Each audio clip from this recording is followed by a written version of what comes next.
Bismillah, la haula wa la quwwata illa billah. Allahumma sholli ala Muhammad wa ala alihi wa ashabihi wa man tabi'ahum bi ihsanin ila yaumil qiyamah. Amma ba'du. Faqala Rasulullah sallallahu alaihi wasallam, man yuridillahu bi khairan yufaqihu fid din. Rawahu al-Bukhari. Bapak Ibu yang insyaallah dimuliakan Allah, jazakumullah khair sudah kembali berkenan mengundang saya ke tempat ini. Kalau kita bicara tentang ucapan salam dulu ya Pak, Bu, Assalamualaikum warahmatullahi wabarakatuh, maka jawabannya adalah Waalaikumsalam. Bedanya apa?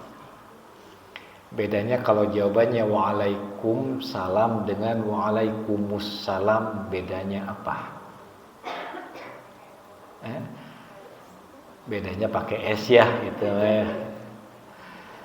Bedanya jawabannya kalau Waalaikumsalam itu jawaban pasti. Kalau Waalaikumsalam itu baru PHP, baru harapan. Kalau jawabannya Waalaikumsalam dan semoga keselamatan yang pasti itu pun dari Allah untukmu gitu. Kan ucapannya Assalamualaikum kan gitu ya.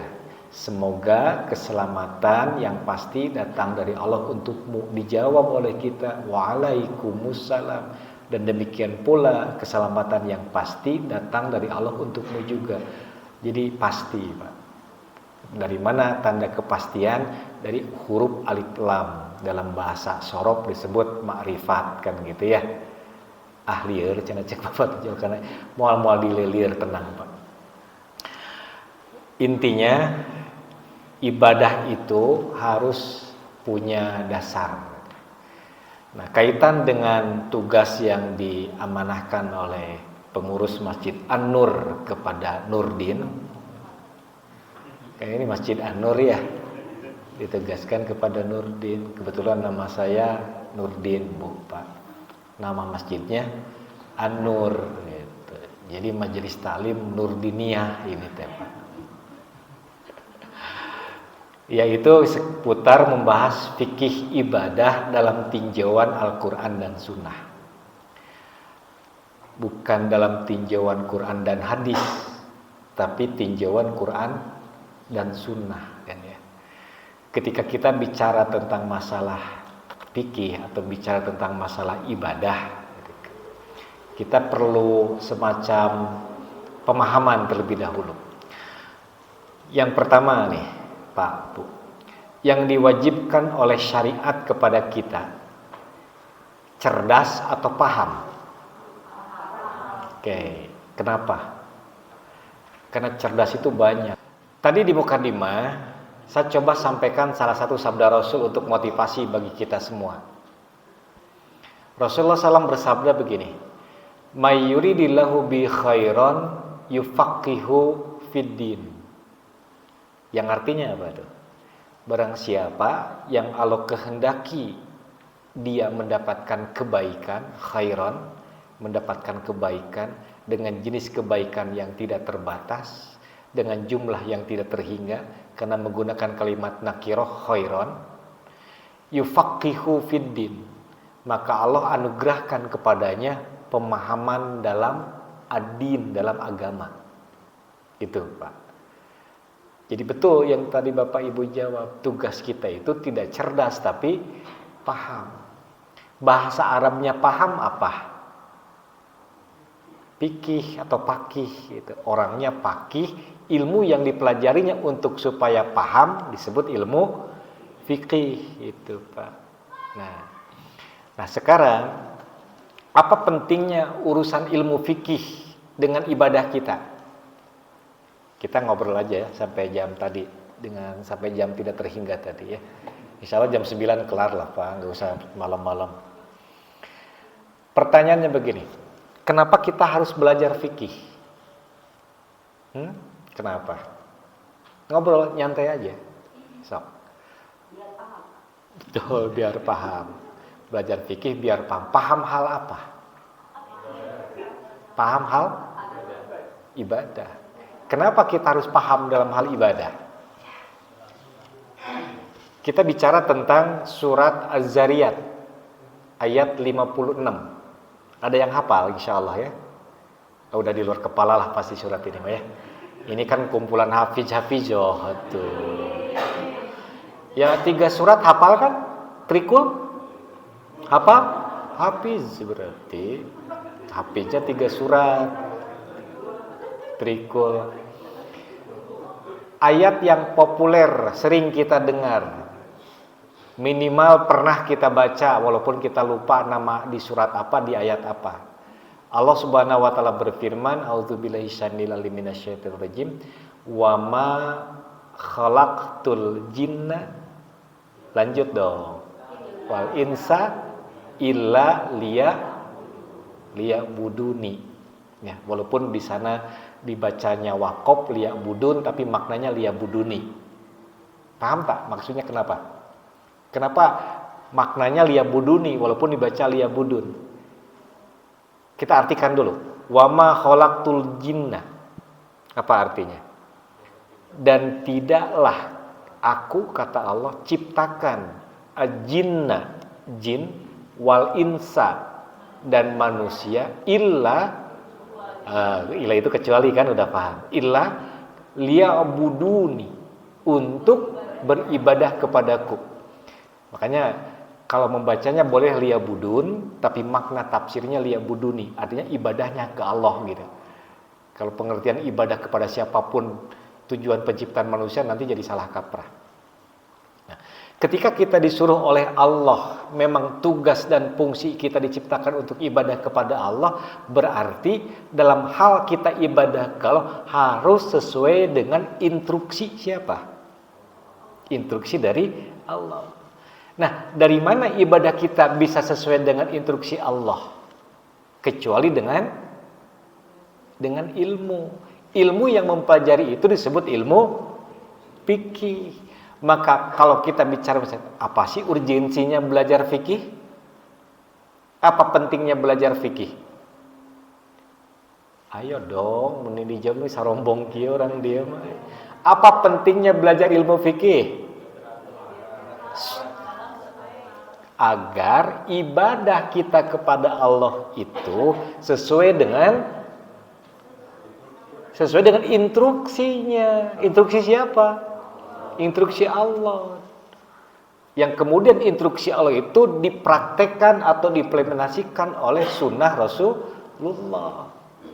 Itu. Maka kalau orang tidak mau belajar fikih, sama saja dia beribadah tapi tidak berharap ibadahnya benar gitu aja. Pak, Bu, jangan takut dengan kalimat ilmu fikih. Karena rata-rata orang suka punya sugesti begini, pemikiran begini. Belajar fikih mah ujung-ujungna teh pipaseaeun, jadi kan gitu ya. Ujung-ujungna teh beda pendapat, ujung-ujungna teh nanti teh wawuh we mun papangi di jalan. Orang kalau berpikir sempit seperti itu jelas salah. Kayak begini. Kalau akidah lawannya itu apa? Lawan akidah apa? Masya Allah, tawadu orang dia. Kalau bicara tentang akidah versus syirik kan gitu ya. Akidah lawannya adalah syirik. Nah, berarti kalau kita belajar akidah penting nggak? Mengenal apa yang disebut syirik penting nggak? Itu kan kaitan dengan akidah. Dalam hal yang berikutnya ada syariah, ada muamalah. Syariah itu aturan hukum, muamalah itu dalam praktek sosial. Ada sunnah, ada jadi lawan sunnah itu apa? Kalau dalam istilah sunnah itu bukan sunat, ya. Sunnah itu bukan sunat. Kalau tingkatan hukum itu baru muncul kata sunat. Tingkatan hukum tertinggi apa? Wajib. Di bawah wajib sunat. Di bawah sunat mubah dulu dong. Jangan terburu-buru, tenang. Mubah. Di bawah mubah? Makruh. Di bawah makruh? Haram. Itu bicara tentang tingkatan hukum. Kalau bicara tentang sumber hukum, Quran, sunnah, bukan Quran sunat. Gede. Benten Pak Bu. Jadi makanya tadi saya sampaikan, pegangan hukum kita bukan Quran hadis, tapi Quran sunnah. Nah, apa bedanya sunnah dengan hadis sebagai sumber hukum bagi kita? Apa bedanya coba? Kita kalau beribadah berdasarkan Quran dan ada yang bilang hadis ya. Yang tepat hadis sunnah. Oke, udah bisa ngejawab tuh. Kalau ada pertanyaan berikutnya, emang apa bedanya hadis dengan sunnah? Kalau hadis kumpulan, kalau sunnah? Sok. Tenang. Kalau hadis kumpulan, katanya gitu. Kenapa Bu? Kalau hadis para ulama. Oke, sok aja komentar bebas, netizen bebas berkomentar, silakan.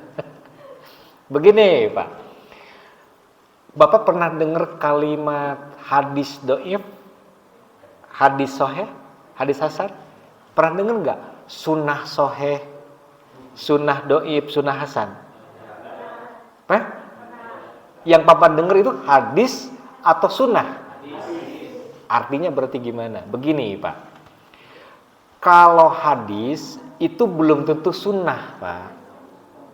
Ya, sekali lagi, hadis itu belum tentu sunnah, karena secara bahasa saja definisi hadis itu adalah berita, kabar yang sampai dari orang di atas kita ke kita lewat beberapa penyampai, dari Rasul, sahabat, tabi'in, tabi'ut tabi'in, ulama ahlul hadis, sampailah ke ulama-ulama mazhab, sampailah ke ulama-ulama kita, sampai ke kita. Itu disebut hadis secara bahasa. Sekarang masalahnya, apakah yang sampai dari atas nama di atas tadi sampai ke kita dijamin kualitasnya soheh? Kan belum tentu.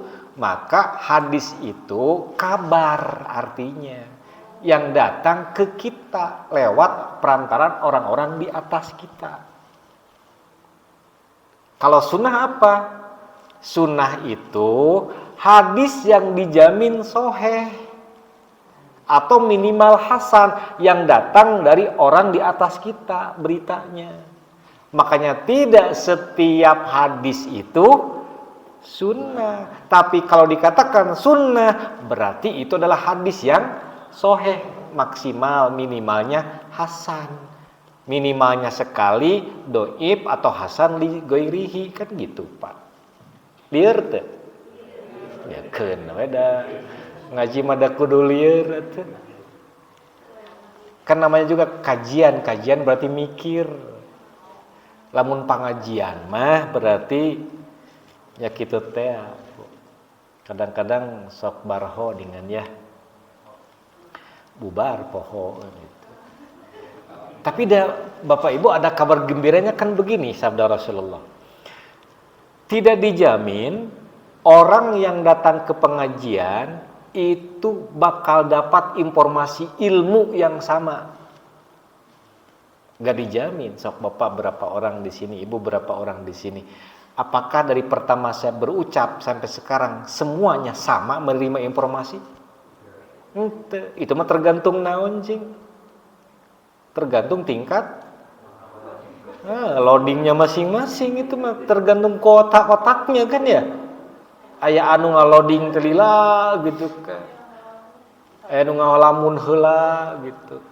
Sekali dijelaskan can ngarti, dua kali can ngarti, kena tilu kali kakara can aya bayangan ayeuna mah. Eta teh tilu kali karek aya bayangan Pak Bu, bayangkeun coba. Pasti geus 4 kalina dibawa kana materi saeutik ke nu lain, balik di kalinya da poho deui nu tadi teh. Bukan Bapak Ibu di sini mah insyaallah.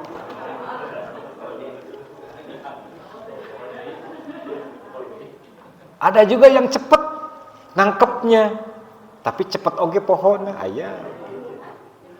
Iya bener ngerti. Tapi beberapa saat kemudian leungit deh. Tapi aya oge Pak, anu hese asup tapi gancang poho aya. Keun eta mah memang relatif Pak Bu.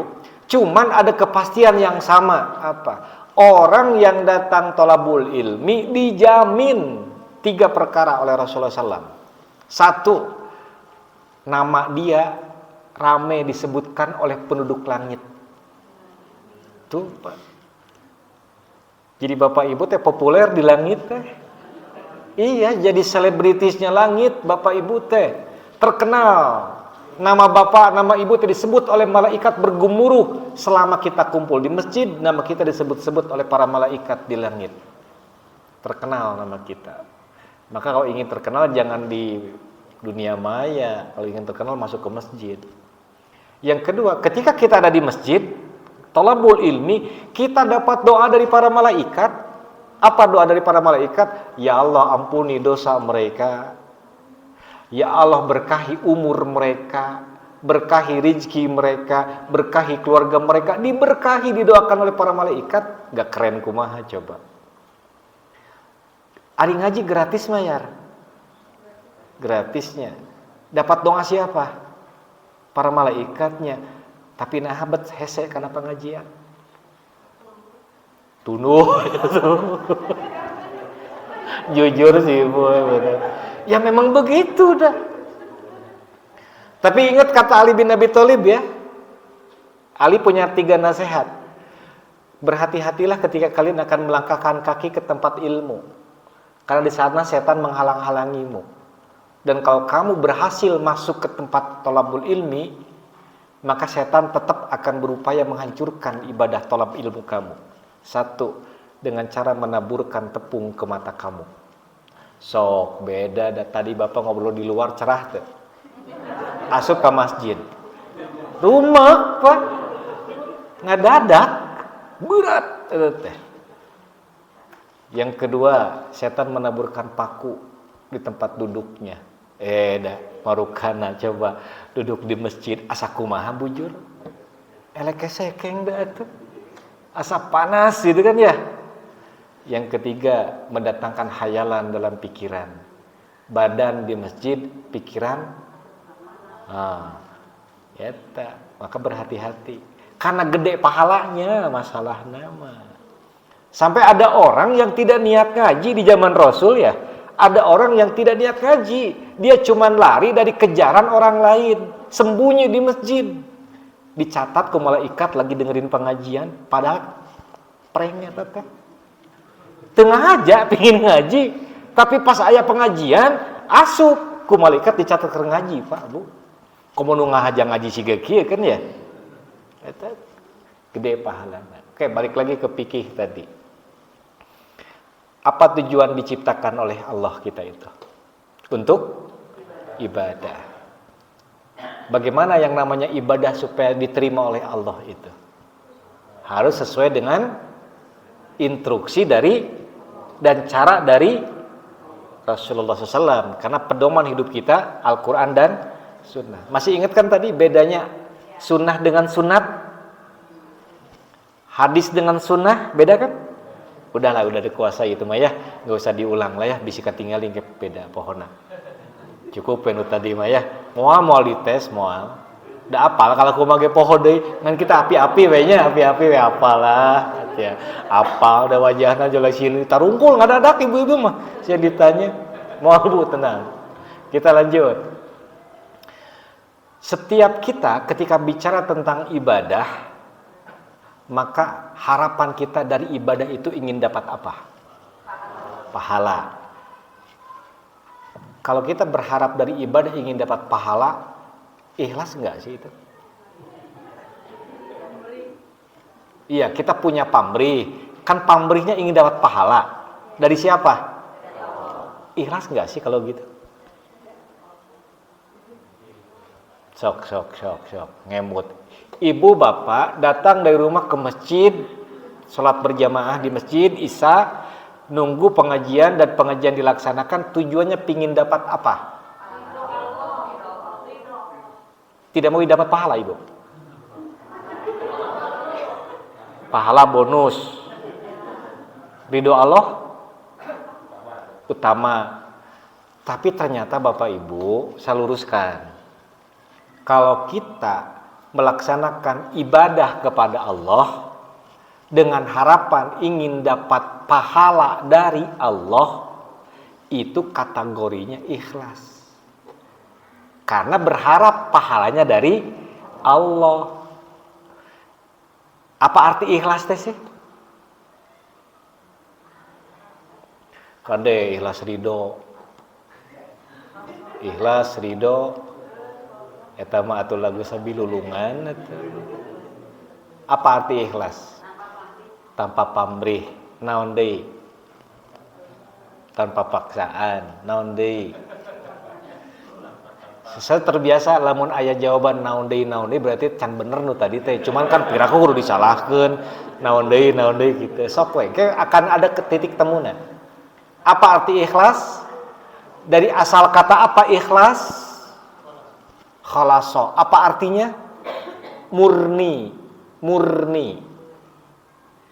Orang Arab, para peternak unta, ketika memeras susu unta, itu dia akan bilang ke kita kalau pas kita mau beli, hadza labanul khalis.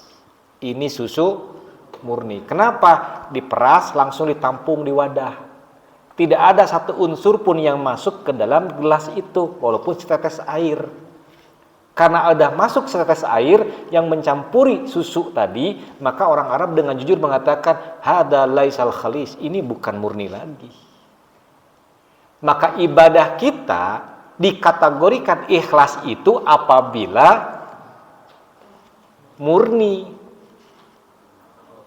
tidak dicampuri kepentingan dan tujuan-tujuan dunia sekecil apapun. Kita suka dengar kan, ada orang yang kesulitan ekonomi, susah dalam hidup, lantas dia tahajud. Ikhlas enggak itu? Sok jawab. Dia tahajud, kenapa getol tahajud dan sebelumnya henteu? Saya lagi susah Pak Ustaz. Saya lagi banyak masalah, makanya saya tahajud. Mudah-mudahan dengan tahajud saya jadi dapat jalan keluar, dimudahkan lagi rezekinya. Ikhlas apa enggak? Tadi kata kunci ikhlas apa? Murni karena Allah. Terus kalau ada kepentingan seperti itu, udah robah statusnya. Ingat. Makanya dalam salah satu ayat di Al-Quran Allah menerangkan. Lalu dengan kalimat yang sangat lembut tapi kena ke ulu hati kita. Man arada dunya wajinataha nuwaffi ilaihim wa fil yaumil akhirati min khalaq. Barang siapa yang ibadahnya itu demi tujuan mendapatkan dunia dengan segala perhiasannya, maka Allah akan kasih sesuai dengan tujuan dia ibadah. Tapi di akhirat nggak dapat bagian. Kita pernah dengar fenomena ingin ganti mobil sholawatin misalkan. Ya, ingin ganti suami. Dikit-dikit sholawat, dikit-dikit sholawat. Sholawatnya berarti bukan lillah tapi lidunya. Itu nggak ikhlas lagi. Biasanya kalau seseorang ibadahnya karena ada motivasi selain Allah, ketika tujuan dari ibadahnya tidak tercapai, suka kecewa. Kenapa? Itu tahajud deh, capek-capek tahajud, buktina nih. Anger we ripuh hirup teh. Kan gitu.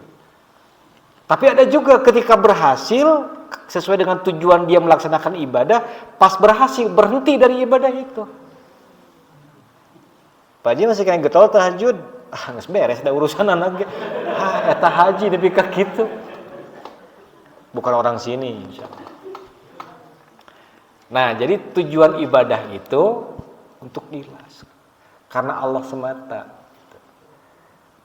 Jadi kalau kita pertanyaannya, bolehkah beribadah karena ingin mendapat pahala dari Allah? Boleh. Apakah itu tandanya ikhlas? Iya, karena berharap pahalanya dari Allah. Apa itu pahala atau ganjaran? Wallahu a'lam. Bisa dalam bentuk nilai kebaikan, bisa dalam bentuk dunia kita jadi baik. Tapi tujuan kita ibadah jangan untuk dunia, gitu aja. Itu maserahkan ke Allah, itu hak prerogatif Allah, atau jangan ngatur-ngatur. Dari mana kita tahu bahwa ibadah itu kalau berharap pahala disebut ikhlas? Apa dasar hukumnya? Kemudian nanti kita bahas sedikit. Kalau ingin dapat pahala dari ibadah yang kita lakukan, apa syaratnya? Bapak di sini ada Quran nggak? Insya Allah tapi udah ketalar ya, anggap rata-rata udah talar hukumnya. Surat Al-Baqarah 112. Al-Baqarah 112. Mau saya bacakan atau Bapak yang baca? Insya Allah. Tenang aja.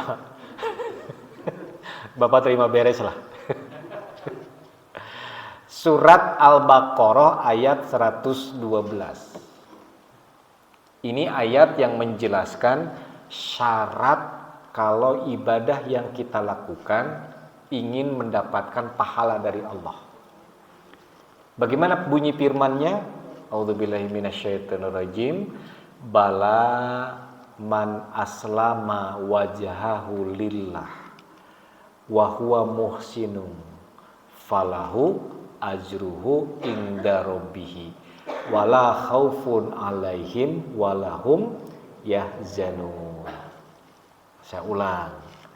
Bala man aslama wajhahu lillah wa huwa muhsinun falahu ajruhu inda rabbih wala khaufun alaihim walahum yahzanun. Al-Baqarah 112. Apa artinya tuh? Bala, tidak demikian kata Allah. Kenapa ada kalimat ini, tidak ada kalimat bala? Karena di ayat 111-nya itu ada kalimat dari orang Yahudi dan juga dari orang Nasrani, Pak, yang mereka itu mengklaim bahwa hanya Yahudi atau Nasrani yang layak masuk surga. Selain Yahudi, kata orang Yahudi, Nasrani gak masuk surga, kata Yahudi itu. Kata Nasrani, hanya kami yang masuk surga, Yahudi tidak. Masing-masing golongan itu merasa paling baik, paling layak masuk surga. Kenapa Allah jelaskan dengan bahasa seperti itu? Karena di antara perkara yang tidak boleh ada pada diri kita, beribadah jangan seperti mereka, beragama jangan seperti mereka. Siapa mereka yang dimaksud? Jangan seperti Yahudi, jangan seperti Nasrani. Emang apa Yahudi dan Nasrani? Ngerasa ibadahnya paling baik dibanding orang lain, sehingga menyalahkan dengan sangat mudah ibadah yang dilakukan oleh orang lain hanya gara-gara berbeda dengan diri mereka. Kita sering nggak berlindung kepada Allah, jangan sampai seperti Yahudi, jangan sampai seperti Nasrani? Sering kan? Di kalimat mana coba? Di Al-Fatihah ketika kita mengucapkan kalimat ghairil maghdubi alaihim, bukan jalannya orang-orang yang kau murkai ya Allah, waladhdallin, dan bukan jalannya orang-orang yang sesat. Siapa yang dimurkai Allah? Yahudi. Siapa orang yang sesat? Nasrani, kata Allah Subhanahu wa taala. Nah, kita berlindung kepada Allah. Jangan sampai kita berkarakter seperti mereka. Tapi kenyataannya ya, tidak sedikit orang yang kalau ibadahnya ngerasa paling baik dibandingkan dengan orang lain. Sehingga hanya gara-gara berbeda dengannya, itu dengan sangat mudah mengatakan, salah ibadah kamu, nggak nyunah ibadah kamu. Ketika kita bilang ibadah kamu salah, ibadah kamu tidak nyunah, itu berarti ada dua kemungkinan. Ngerasa diri paling benar dan orang lain salah. Kan itu bahaya. Dan itu karakter Yahudi dan Nasrani kan yang tidak boleh ada pada diri kita. Kata Allah Subhanahu wa taala, bala, bukan nama kelompok yang jadi jaminan kalian masuk surga itu. bukan nama golongan kalian yang bisa menjamin masuk surga itu, bukan nama satu organisasi kalian yang bisa jamin masuk surga itu, tapi siapa? Man aslama wajhahu lillah. Siapapun orangnya di sana, man umum berlaku, siapapun orangnya yang aslama wajhahu lillah, mengikhlaskan dirinya ibadah ke Allah. Yang pertama itu syarat ibadah itu ikhlas. Wa huwa muhsinun, dan dia itu baik atau benar. Para ulama tafsir, di antaranya Imam Ibnu Katsir mengatakan muhsinun di sini maknanya orang yang ibadahnya ittiba kepada Rasulullah, yang ibadahnya itu mengikuti tuntunan dari Rasulullah, perintahnya dari Allah, cara pelaksanaannya mengikuti panduan dari Rasulullah. Maka apabila dua syarat itu terpenuhi, ikhlas dan sesuai dengan contoh Rasul, palahu azruhu inda robbihi, maka baginya pahala dari sisi Robnya. Itu. Jadi kalau kita berharap ingin dapat pahala dari ibadah yang kita lakukan, penuhi aja dua syarat tadi, nggak banyak-banyak kok syaratnya. Ikhlas dan ngikutin sunnah Rasul. Ikhlas itu urusan hati, ngikutin sunnah Rasul urusan ilmu. Kalau hati kita nggak tahu, bapak yang ngumpul di sini, ibu yang ngumpul di sini, apa sama suasana hatinya gitu? Kan nggak ada yang tahu. Urusan hati mangga masing-masing dia dengan Allah. Tapi urusan ngikutin sunnah Rasul, pertanyaannya bagaimana kita bisa tahu ibadah yang dicontohkan Rasul kalau kita tidak mau belajar? Dan ilmu yang mempelajari itu disebut ilmu fikih. Balik dari kadinya pantum tuh. Inilah urgensinya belajar ilmu fikih menurut Quran dan Sunnah. Apalagi ada sabda Rasul yang saklek bilangnya, Sallu kama ra'aitumuni usolli. Pernah dengar hadis itu kan? Salatlah kamu sebagaimana kamu melihatku salat. Kan gitu. Mungkin gak kita melihat salat Rasul? Enggak sejaman kita. Jangankan salatnya Rasul, salat ulama kita juga, guru-guru kita juga kita nggak tahu. Imam Majab juga yang jaraknya cuma 400 tahun dengan kita juga kita nggak tahu. Apalagi dengan tabi'in dengan para sahabat, jauh jaraknya. Dengan Rasul aja 1400 tahun. Mana mungkin kita bisa melihat salat Rasul. Tapi kenapa Rasul menyuruh kepada kita, salatlah kamu sebagaimana kamu melihatku salat? Bagaimana caranya supaya kita tahu? Ya dengan ilmu berarti.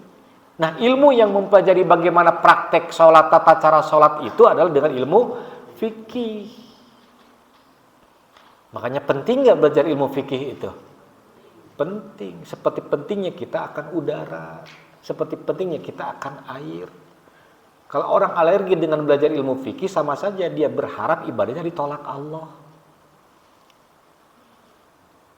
Dan tadi di mukadimah saya ulang lagi, man yuridillahu bi khairan yufaqihu fiddin. Barang siapa yang Allah kehendaki mendapatkan kebaikan, Allah anugerahkan kepadanya pemahaman dalam agama, fakih dalam urusan agama. Nah, saya dapat tugas nemenin bareng-bareng belajar untuk ngaji ilmu fikih dari ibadah-ibadah yang kita lakukan selama ini. So kalau boleh Bapak, ini saya nanya ke Bapak Ibu ya Bapak Ibu kan gak usah bertanya ke saya aja yang nanya ke Bapak Ibu. Siap-siap aja untuk jawabannya. Sholat kita udah sesuai dengan pedoman Rasul nggak kira-kira ini mah?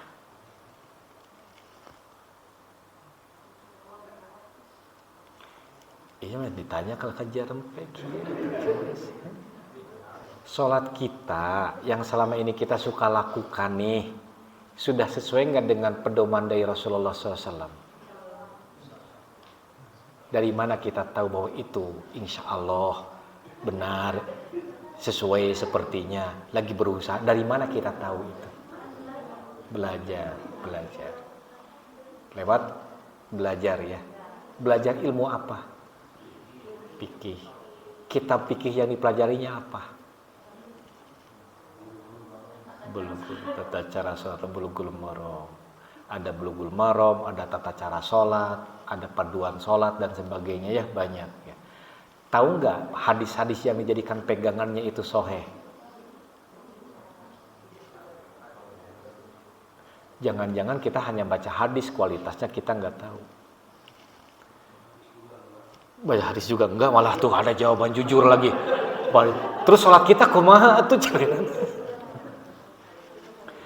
Kita tidak nakut-nakutin ya, tidak bermaksud nakut-nakutin. Cuman ya tugas kita ibadah kali itu kan harus benar. Jangan sampai kita ngerasa udah ibadah, tapi kata Allah ibadah kamu ditolak. Kan ngeri kan? Contoh misalkan begini. Kita umat Nabi Muhammad bukan? Kata siapa? Kata siapa kita umat Nabi Muhammad? Emang Rasul bilang bahwa kita umatnya? Coba. Apakah ada informasi yang sampai ke telinga kita bahwa kita adalah bagian dari umat Rasulullah? Apa yang bisa kita buktikan di hadapan Rasul nanti? Ya Rasulullah, aku adalah umatmu. Dari syahadat, bacaan sholat dan sebagainya. Betulkah seperti itu? Ada ilustrasi begini, Bapak Ibu. Kan Rasulullah SAW itu punya telaga nanti ya. Ada telaga di padang mahsyar itu. Dan setiap nabi, setiap rasul punya telaganya masing-masing. Dan Rasulullah SAW juga punya telaga. Dan telaga Rasulullah lebih luas dibanding dengan telaga para nabi dan rasul yang lainnya. Nama telaganya itu dalam tafsir Ibnu Katsir disebut Al-Kautsar. Al-Kautsar itu nama telaga Rasulullah SAW di padang mahsyar nanti. Rasul bersabda, barang siapa yang sanggup menceduk air dari telagaku, meski hanya satu cedukan tangan, diminumnya air itu tidak akan haus selama-lamanya. Dan akan dimudahkan nanti untuk nyebrang di Asyirat. Kan gitu. Sehingga kata Rasulullah, orang berlomba-lomba ingin mengambil air dari telagaku. Dan Rasul karena cintanya kepada umatnya, padahal Rasul ditawari untuk duluan masuk surga, tapi Rasul menolak. Saya tidak akan dulu masuk surga ya Allah sebelum saya beres menolong umatku yang butuh syafaat dariku. Itu tak hebat pemimpin begitu banyak. Kata Allah, Muhammad, pintu surga tidak akan dulu dibuka kecuali engkau yang pertama memasukinya. Kata Nabi Muhammad gimana? Enggak, jangan dulu. Aku akan lihat-lihat dulu umatku, barangkali ada yang butuh syafaat dariku. Sibuk Nabi Muhammad nanti. Kemudian banyak sekelompok orang yang ingin mengambil air dari telaga Rasul. Tapi kemudian terdengar suara dari langit, kan kata Rasulullah SAW. Suara itu berbunyi idhabu, idhabu, idhabu. Daku bahasa Arab nanti di padang mahsyar mah tuh. Tenang we, da orang bakal ngerti bahasa Arab kayak mah tenang we. Nya kitu kursus di ayeuna. Kata kalimat itu gimana? Idhabu, idhabu, pergi kalian, pergi kalian. 3 kali kalimat itu diucapkan. Nabi Muhammad kaget, Pak, Bu, ketika mendengar kalimat itu. Bertanya kepada yang punya kalimat, yaitu Allah Subhanahu wa Ta'ala. Kenapa engkau usir, wahai Allah? Dia kan umatku, kata Rasulullah. Apa jawaban dari Allah Subhanahu wa Ta'ala? Mereka bukan umatmu, ya Muhammad. Padahal orang itu ngerasa umat Nabi Muhammad. Dan Nabi Muhammad pun ngerasa layak dia itu adalah umatnya. Tapi kata Allah yang berhak menentukan segala-galanya gimana? Mereka bukan umatmu Muhammad. Kaget Nabi Muhammad, Pak, Bu. Bertanya kepada Allah Subhanahu wa Ta'ala. Kenapa? Kenapa sampai disebut bukan umatmu? Wahai Muhammad, engkau tidak tahu sesungguhnya mereka sepeninggalmu melakukan amalan yang tidak engkau contohkan. Itu, Pak. Jadi kalau ingin disebut umat Nabi Muhammad, tidak cukup kita menganggap kita layak disebut umat Nabi Muhammad. Tidak cukup kita ngaku-ngaku sebagai umat Nabi Muhammad. Tapi perlu bukti. Apa buktinya? Ibadah kita harus sesuai dengan apa yang Allah perintahkan dan apa yang dicontohkan oleh Rasulullah SAW. Dan jangan sempit juga pemahaman. Yang dimaksud dengan contoh Rasul nanti beragam prakteknya. Tidak sempit. Jangan ngerasa kita dapat satu hadis merasa ini sunnah Rasul. Yang lain bukan. Jangan. Bisa jadi bentuk ibadahnya satu, tapi hadis yang bicara tentang hal itu banyak dan sama-sama bisa dipertanggungjawabkan. Itu juga datang dari Rasul sama. Contoh. Ketika kita sholat yang sederhana aja yang sholat nih ya, sholat. Kita ngangkat tangan dalam sholat itu hukumnya apa? Ngangkat tangan dalam sholat ketika takbiratul ihram. Hukumnya apa? Rukun, wajib atau sunat? Emang rukun teh naon gitu? Yo rukun weh. Apa rukun itu? Rukun itu ketentuan syariat yang tidak harus dikerjakan, karena kalau ditinggalkan tidak sah sholatnya. Itu rukun. Balikan lagi. Ngangkat tangan ketika sholat rukun, wajib sholat atau sunat sholat? Nah, asing haruleng. Sok da bener moal menang hadiahnya ngajawabnya salah moal diteke. Sok we atuh. Sieun salah, pan belajar namanya juga. Ngangkat tangan ketika takbiratul ihram itu hukumnya apa? Rukun sholat, wajib sholat atau sunat sholat? Kekeh rukun, marobah deui. Ngangkat tangan, kan sok ngangkat tangan kita, hukumna naon? Wajib. Ibu-ibu kekeh di rukun, Pak. Ibu-ibu kekeh di rukun. Bapak di naon tadi? Wajib. Yang lain? Sunnah. Saya ulang. Nih, pentingnya fikih ini. Bagus. Pengertian rukun itu kan bagian dari sholat yang tidak harus dikerjakan. Yang apabila ditinggalkan, maka batal sholatnya. Itu rukun. Jadi dampaknya membatalkan sholat lamun ditinggalkan. Kalau wajib dikerjakan mendapatkan pahala, ditinggalkan dosa, tapi tidak menggugurkan sholat. Kalau sunat dikerjakan dapat pahala, ditinggalkan rugi wungkul. Jadi ngangkat tangan naon hukumna? Geus beda deui wae, cara kisah gila gitu. Bapak, Ibu, berarti kita harus paham. Rukun sholat teh naon wae? Takbiratul ihram. Berarti ngangkat tangan naon hukumna? Sunat. Iku keukeuh heuy meureukkeun. Yang rukun itu dalam sholat adalah takbiratul ihramnya, mengucapkan Allahu Akbarnya. Itu sepakat para ulama, nggak ada beda pendapat.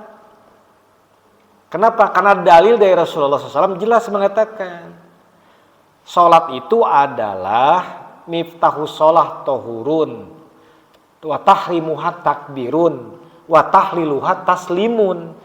Kuncinya sholat itu bersuci.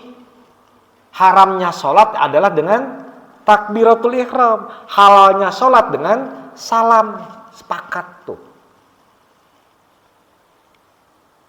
Jadi ngangkat tangan itu sunnah. Nah, dalam perkara ngangkat tangan, Pak, Bu, itu tidak satu hadis. Ada beberapa versi hadis yang menjelaskan dengan cara yang berbeda, tapi sama-sama sahih. Tinggal milih. Dan perbedaan itu disebut dengan datang dari Rasul juga. Maka yang disebut dengan ngikutin sunnah Rasul teh bukan berarti harus ngikutin satu hadis. Ikuti juga hadis yang lain jika memang itu sahih. Jadi tidak kaku gitu maksud saya.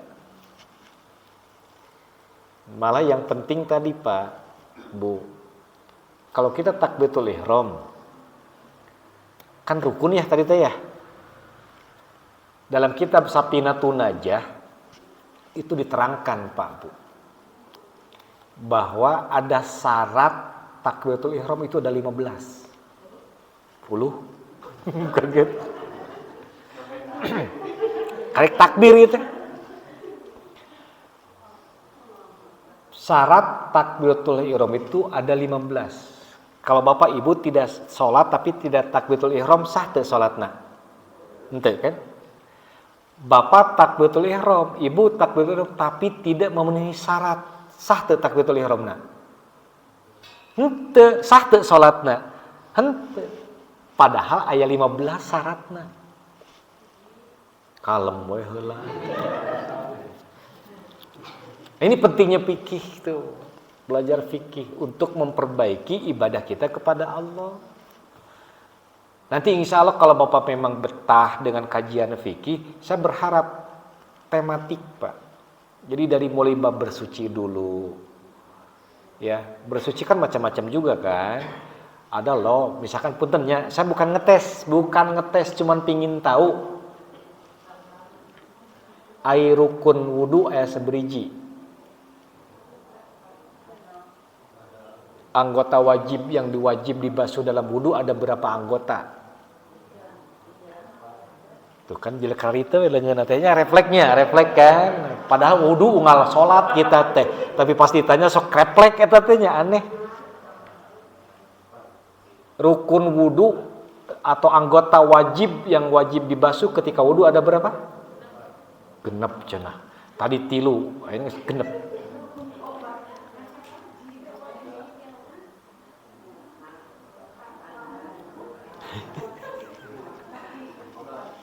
Ada berapa?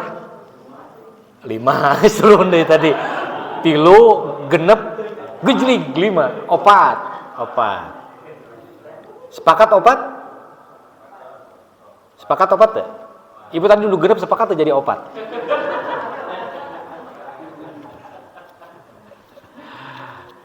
Jadi yang disebut dengan rukun wudu atau wajib anggota wudu itu yang disebut dalam Al-Maidah ayat 6. Jika salah satunya tidak dibasuh dengan benar, tidak sah wudunya kan? Oke, kita ambil yang 4 misalkan. Cok yang 4 naon wae? Tuh kan, basuh tangan yang 4. Anu wajib. Naon wae? Terus? Rame kan? Nanti mah pertemuan yang akan datang, Qur'annya siap, ya. Qur'annya siapkan. Jadi pas misalkan buka surat anu ayat sekian. Saya berharap gimana? Kita ngaji pakai sumber. Ada datanya dan datanya otentik dan akurat, bukan katanya. Bisingkeun di akhirat ditanya, kamu sholat cek saha? Cek ustad. Cek ustad mana? Teuing teu wawuh cek ustad kamu gitu, coba. Teuing teu wawuh eta mah ngaku we murid teuing teu. Kumaha mun dikitukeun. Ada seorang ulama yang berkata begini, ya, man talaba ilman bi ghairi sakhsin pasaya khehu saiton, Bu, Pak. Barang siapa yang ngaji tapi tidak pakai guru, maka bisa jadi guru teh tong beli melonggar dia. Artinya bisa jadi ilmu yang dimilikinya salah gitu. Karena harus ada sanad, apapun juga harus ada sanad kan ya. Biar gini maksud saya, biar pas kalau Bapak Ibu nanti dalam praktek ibadah itu kita punya pegangan. Oh, saya mengamalkan itu karena ini dalilnya. Soal orang lain berbeda dengan kita, itu urusan mereka. Tapi kita sendiri punya pendapat, ini yang saya pegang. Gitu. Tuh, udah jam 9, coba ngekaraos. So, kalau ada pertanyaan. Kalau nggak ada, alhamdulillah. Mangga, Pak. Kayak kalem. Iya lah, Pak. Bu, tenang, Bu.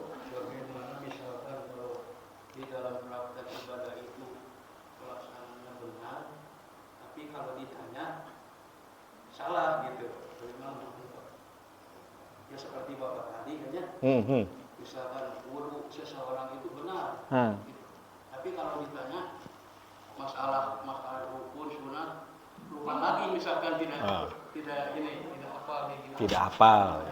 Memang sudah mengaji gitu. udah dipraktekkan sehari-hari, udah pernah dipelajari, tapi pas ditanya salah, berarti poho namanya. Poho berarti. Ya makanya tadi Pak, saya tadi bilang orang ngaji itu tidak dijamin bakal paham semua, bakal ngerti semua.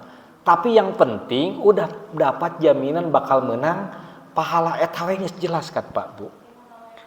Nah, Bapak Ibu misalkan wudu pas ditanya, anggota wudu ya seberiji, opat, naon wae, iya, bener. Ya. Lebih hade kan daripada misalkan kia, Pak anggota wudu seberiji, opat, osok sholat, tara, kacau kan? Lieur eta mah si jelema eta lieur. Jadi antara ilmu dengan praktek ternyata tidak sinkron karena ilmu rata-rata sok poho. Tapi praktek mah insya Allah bener. Yang ditentukan itu praktek Pak. Prakteknya itu penting bener. Cuman kan masalahnya bagaimana kita bisa praktek dengan benar kalau tidak diawali dengan ilmu. Nah urusan ilmu itu setelah dipelajari ngaleos Pak ya si ilmu itu teh. Pohok deui atau lupa lagi dan sebagainya. Itu urusan lain. Yang penting tugas kita belajar kemudian mengamalkan apa yang dipelajari. Itu insya Allah. Jadi tidak khawatir, jangan takut kalau memang ada kesalahan dalam menjawab. Iya. Tapi pas kalau ditanya mah masalah rukun, sunnah, wajib itu kadang-kadang hilap ya. Iya. Wajar. Pertama faktor faktor umur, faktor kesibukan. Insya Allah pasti benar Pak. Tapi sekali lagi bagi kita alangkah sangat idealnya jika memadukan dua unsur antara ilmu dengan praktek. Nah untuk memandu itu dalam Quran itu sebenarnya simple Pak. Bahasa Quran itu kan mudah. Walaqad yassarnal Qur'ana lidzikri kan gitu ya. Dan sungguh kami Allah telah menurunkan Quran itu mudah untuk dipelajari. Dan ingat juga Pak, ada sabda Rasulullah. Ini sabda Rasul rada menohok juga sebenarnya sih ke pikiran dan hati kita.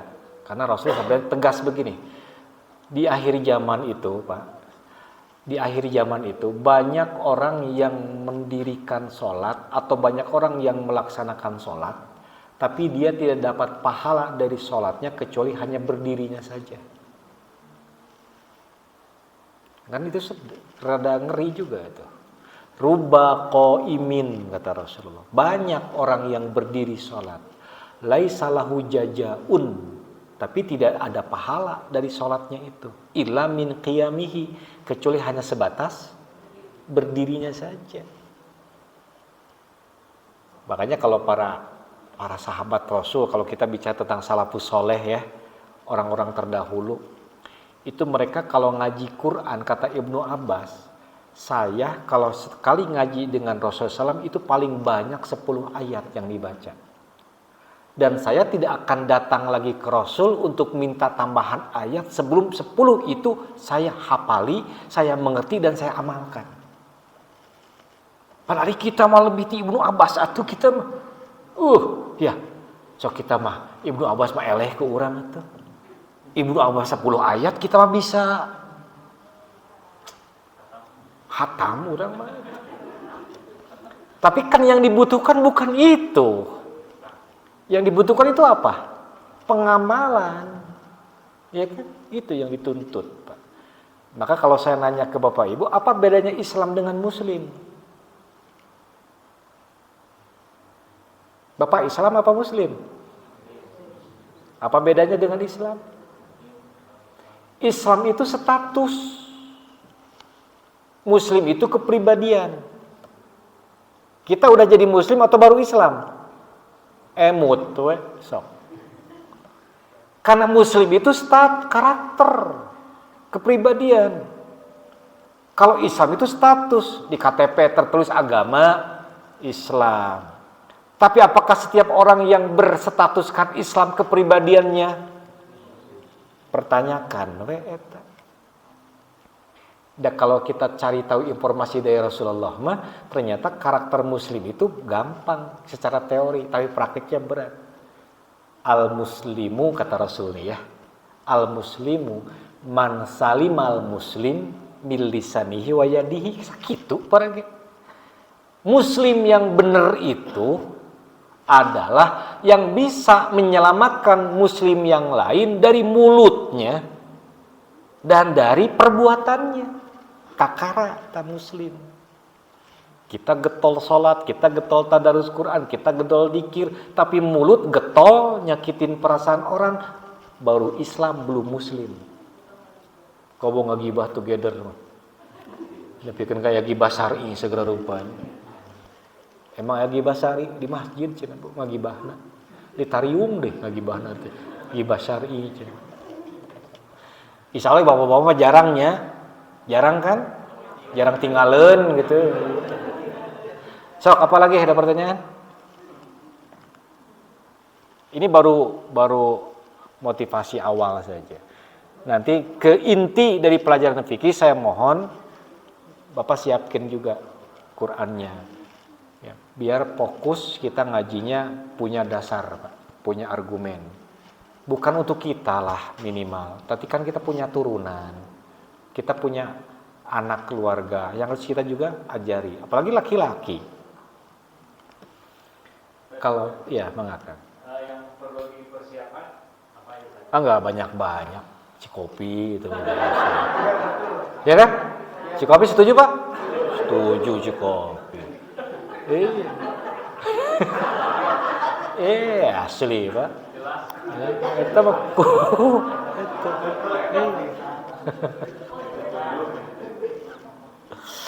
Pak, ngaji di zaman Rasul memang nggak ada gula kopi, nggak ada Cikopi. Tapi kalau kita sekarang ada, jangan takut disebut bid'ah. Sok, Cikopi, kan boleh di depan juga banyak tukang gorengan ya. Tenan naon. Atau kali-kali sebulan sekali ngaliwat tenan naon kan? Tidak banyak yang saya siapkan. Amunisinya itu weh heula. Amunisina mah eusi beuteung. Enggak Pak, paling Quran aja dulu.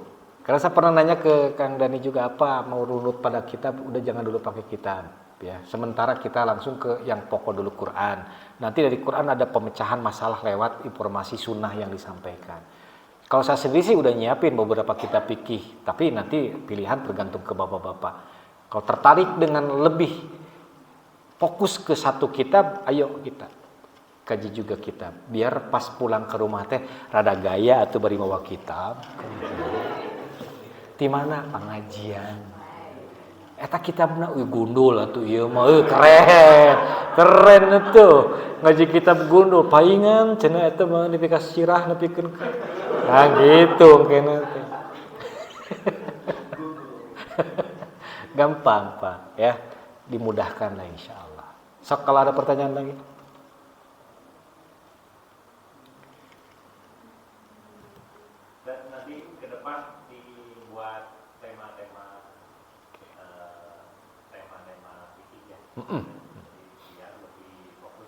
Baik, saya menanya kembalikan ke Bapak Ibu semua. Karena kalau saya kan anggaplah saya mah hanya menjual produk ya. Sales lah gitu ya. Sales gitu kan. Nawarin kira-kira di sini butuh barang apa. Jadi bab toharo. Bagus nggak kalau kita runut, Pak? Setuju nggak runut dari bab bersuci dulu? Ya, karena kan bagaimana kita sholat bener kalau bersucinya nggak bener. Yang sudah tahu, alhamdulillah, ngingetin lagi. Yang belum tahu kan jadi tambahan ilmu ya, kan gitu. Jadi insya Allah, kalau nanti ada perbedaan-perbedaan bisa didiskusikan dengan ringan kan.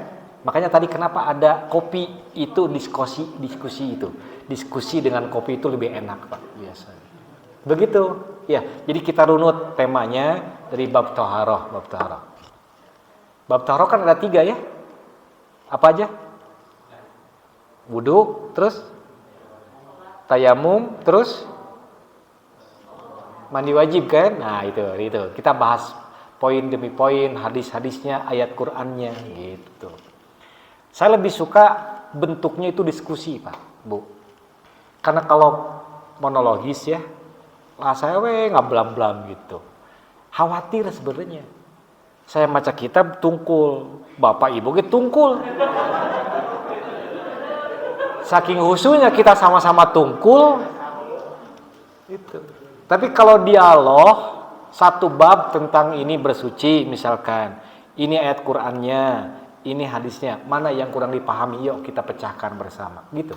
Itu lebih aplikatif nantinya, lebih langsung ke praktek, insyaallah. Bapak Ibu yang punya Bulughul Maram bisa dibawa untuk kitab dasarnya.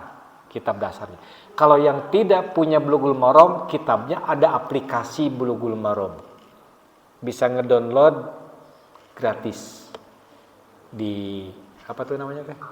Play Store gitu. Itu mah gampang kok, ada urutan dari bagi bersuci. Eta mah teu di kuotaan ge teu naon da eta mah tos gratis. Ibu mending ngisinkeun. Cukup dulu segitu ya. Ini hanya untuk mukadimah pertemuan, insyaallah di malam Sabtu yang akan datang. Mudah-mudahan saya tidak telat karena tadi macet. Mudah-mudahan dilancarkan dan Bapak Ibu semua disehatkan Allah di sini. Apa yang disampaikan mudah-mudahan jadi motivasi keseriusan kita untuk memperdalam ilmu fikih dengan harapan ibadah kita semakin baik dan benar lagi insyaallah. Terima kasih. Billahi taufiq wal hidayah. Assalamualaikum warahmatullahi wabarakatuh.